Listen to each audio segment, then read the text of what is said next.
4 a.m. First Fruits. This is a chapter by chapter Bible study series, and we're in Job chapter 39. We're in the second chapter of God's response, and it is good.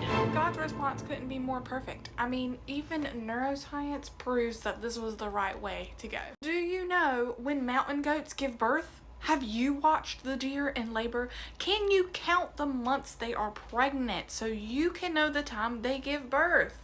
They crouch down to give birth to their young. They deliver their newborn. Their offsprings are healthy and grow up in an open field. They leave and do not return. God teaches with questions. Here, he is also teaching with animals, not arguments. The first part of this response reminds me of Psalms 104:18, where it says, "High in the mountains live the wild goats, and the rocks form a refuge for the hyraxes." 5. Who set the wild donkey free? Who released the swift donkey from its harness? I made the desert its home, and the salty wasteland its dwelling. It scoffs at the noise of the village and never hears the shout of a driver, a teamster. That is a people who drive horses. It roams the mountains for its pasture lands, searching for anything green. Would the wild ox be willing to serve you? Would it spend the night by your feeding trough? Can you hold the wild ox to a furrow by its harness? Will it plow the valleys behind you?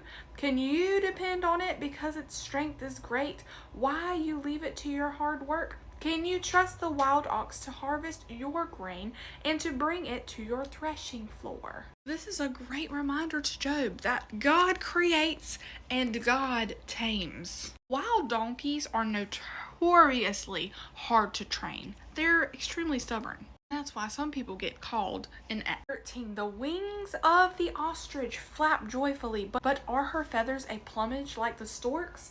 She abandons her eggs on the ground and lets them be warmed in the sand. She forgets that a foot may crush them, or that some wild animals may trample them. She treats her young harshly as if they were not her own, with no fear that her labor may have been in vain.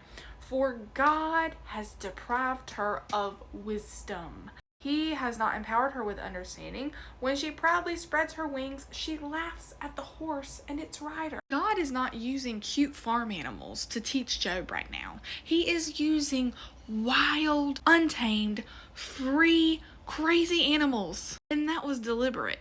Even though these animals may seem economically useless to us, God still enjoys them. He created them in specific different ways than we would. God is saying not everything I make is optimized to your idea of sense. She laughs at the horse and its rider. An ostrich is so fast and strong, but it cannot be ridden. It can be ridden, but it's not suggested. They are crazy chaotic and obviously not suitable to hold a human over 150 pounds. This bird has been deprived of wisdom from God, yet she sees a horse and rider and knows that she is free. 19. Do you give strength to the horse? Do you adorn his neck with mane? Do you make him leap like a locust?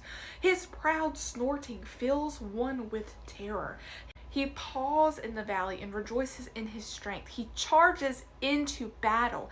He laughs at fear since he is afraid of nothing. He does not run from the sword. A quiver rattles at his side along with a flashing spear and javelin. He charges ahead with trembling rage. He cannot sit still at the trumpet sound. When the trumpet blasts, he snorts defiantly. He smells the battle from a distance. He hears the officers' shouts and battle cries. This took me back to the movie Gladiator, where them horses, they lock in. They go straight into it with no fear, and they look scary.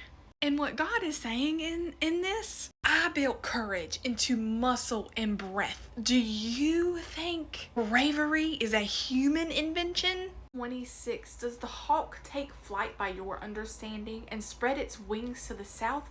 Does the eagle soar at your command and make its nest on high? It lives on a cliff where it spends the night. Its stronghold is on a rocky crag. From there it searches for prey. Its eyes penetrate the distance. God created all creatures creatures with a purpose and a place, a habitat that they were designed to be at. God is not saying to Job, you are small, so be quiet. He's saying, you're not the one running this tidy universe, but you are living inside of it. A vast one that you also have purpose in.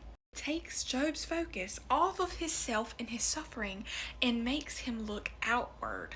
It creates an awe moment for Job. God is relocating Job from himself to the universe. And in neuroscience, that is healing. When you're in suffering, your brain shrinks. It almost feels like this tightly clenched fist of stress. Neuroscience proves that in all moments, when you are thinking about something way greater and way inspired, it pauses that suffering and it retrains your brain. There's a whole nother video on that one. And God is talking about these creatures in the wild, free. They answer to seasons, instinct, and God is showing a universe where freedom is not a bad thing. It is a feature of his creation. We have the freedom to choose. Thank you for watching this 4 a.m. and I'll see you in the next 4 a.m. when we cover Job chapter 40.